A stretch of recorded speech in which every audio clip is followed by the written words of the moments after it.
Ինչպես անցավ հանդիպումը, ինչ մտահոգություններ ուներ կաթողիկոսը։ Ստացանք օրհնություն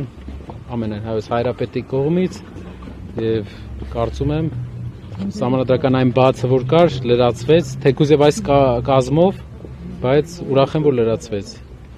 Նաեւ մենք ստացանք օրհնություն ու հուսով եմ մեր բոլոր աշխատանքներ ազգային ժողովում մի բարօրություն մեր երկրին լինելու, իսկ վերջում ազգային ժողովն է դառնալու մեր ազգային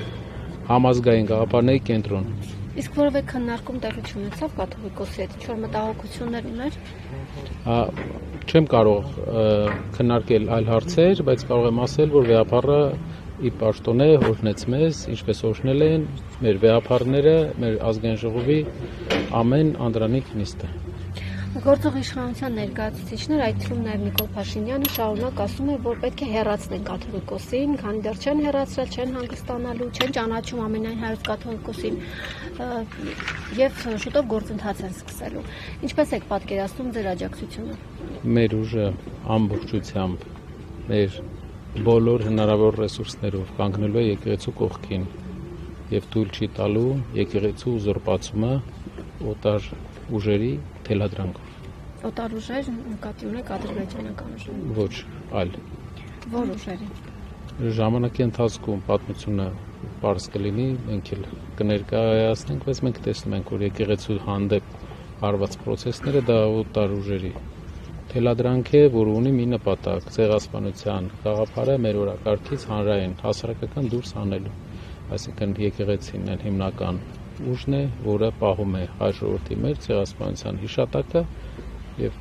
երկարաժամկետ սա քաղաքական քայլ է օտարի կողմից թելադրված, որպեսզի իրենք կարողանան ազդեցություն ձեռք բերել հայոց հոգեվոր կենտրոնի նկատմամբ, մինչև այս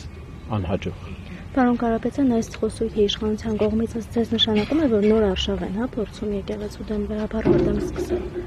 Դե արշավը շարունակվում է, այնպես չէ, որ նոր կամ հին, շարունակվում է։ Ես տեսնում եմ, որ ամեն դեպքում հասարակությունը իր պատասխանը կտա 50 գումարած 1%, այսինքն հասարակության մեծամասնությունը իրենց կողքին չէ։ Իսկ եկեղեցու հետ կապված ես վստահ եմ ճնշող մեծամասնությունը իրենց կողքին չէ։ Արդեն հասցրել եք ուսումնասիրել հանրային արձագանքը անդրանիկ նիստի վերաբերյալ ազգային ժողովի։ Դուք ինքներդ ինչպես կգնահատեք։ Գիտեք, ամեն ինչ բախված է երկու բանից։ Կային խոսույթներ, որոնց մեջ կար պրոդուկտիվ հողի վրա աշխատելու գաղափար, որը գնայինք, կաշխատենք այդ ուղղությամբ։ Ուղղակի կան 1-2 խոսույթ էլ մենք նկատեցինք, որ ավելի շատ մեր կրոնական զգացմունքներին վիրավորական մեկ խոսք, որին տրվեց արձագանք մեր ուժի կողմից։ Ամեն դեպքում մենք կցանկանանք մեր ամբողջ պոտենցիալը օգտագործենք հողի վրա արդյունքով եւ վերջնական նպատակը երկում որակական մեծ փոփոխություն բերել։ Շնորհակալ եմ։